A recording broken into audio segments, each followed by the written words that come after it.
నిజంగా రెడ్లు ఈ రెడ్డి ప్రభుత్వం ఎంత కుట్ర పడుతుందో నిజంగా నేను చెప్పదలుచుకున్నాను. ముఖ్యంగా అక్కడ బీసీలను మా యాదవులను ఏ విధంగా అంచువేయాలని చూస్తున్నారో నేను చెప్పదలుచుకున్నాను.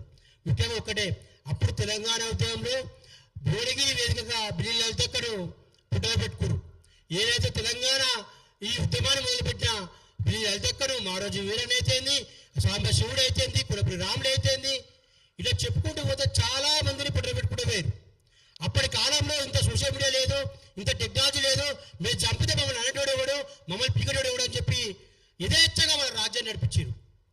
ప్రస్తుతం ఇప్పుడు మొన్నటికి మొన్న 2023 ఎలక్షన్లలో కూడా మా యాదవులు నిజంగా సూర్యాపేట నుంచి ఉట్ట జానయ్య యాదవ్ అయితేంది, నల్గొండ నుంచి పి రామరాజు యాదవ్ అయితేంది, ఈ విధంగా ఎక్కడ చూసుకున్నా ఇక్కడ ఆలేరు నుంచి కుర్మాపేట బీర్ల ఐలే అయితేంది, ఎవరైనా కూడా ఇక్కడ నల్గొండ జిల్లాలో రెడ్లే రాజ్యం వెళ్ళాలి, మా యాదవులు బీసీలు రావద్దు అని చెప్పేసి ముఖ్యంగా వీళ్ళందరినీ అంచువేయడానికి ఏం చేయలేక అక్రమ కేసులు ఇవ్వడం మొదలుపెట్టారు.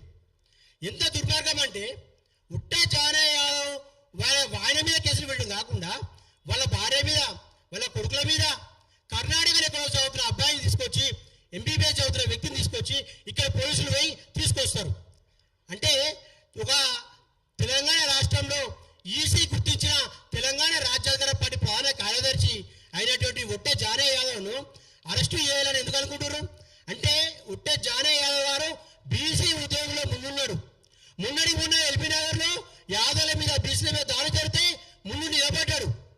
ఇక్కడ ఎక్కడ కూడా బీసీల మీద దాడి జరుగుతుంటే ఏగిలేకొచ్చి మేకై మా రెడ్డి 3 ఎకరాల భయపడుతున్నట్టున్నాడు రేవంత్ రెడ్డి. నిజంగా చెప్తున్నా, చాలా బాధ అనిపిస్తుంది.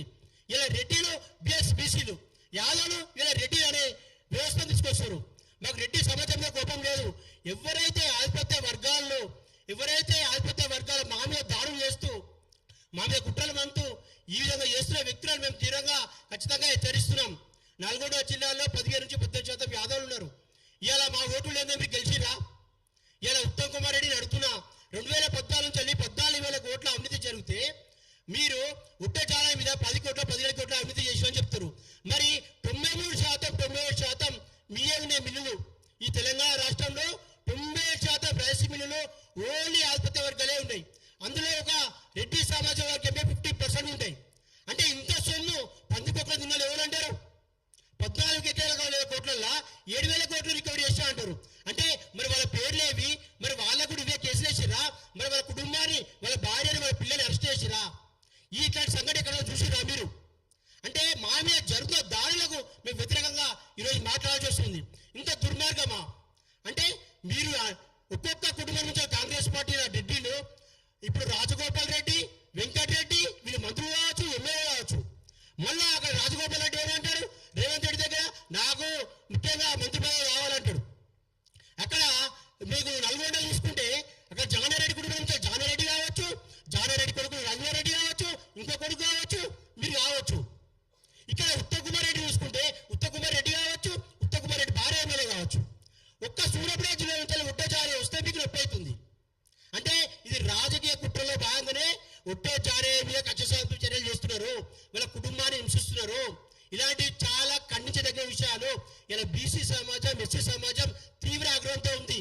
రేవంత్ రెడ్డి గారు సీఎం రేవంత్ రెడ్డి అయిన తర్వాత మేము ఏదో మంచి పనులు చేస్తారేమో, ఇంకా ఏదైనా మార్పు వస్తుందేమో అనుకున్నాం. ఇదా మార్పు? ఇవాళ ఈ ప్రజాస్వామ్యంలో ప్రజాస్వామ్యంగా మేము పోతుంటే మేము కుట్రలు మానుతున్నారు. ఇప్పటికైనా ఉత్తమ్ కుమార్ రెడ్డి గారు, అక్కడ ఉన్నటువంటి సీఎం రేవంత్ రెడ్డి గారు ఇప్పటికైనా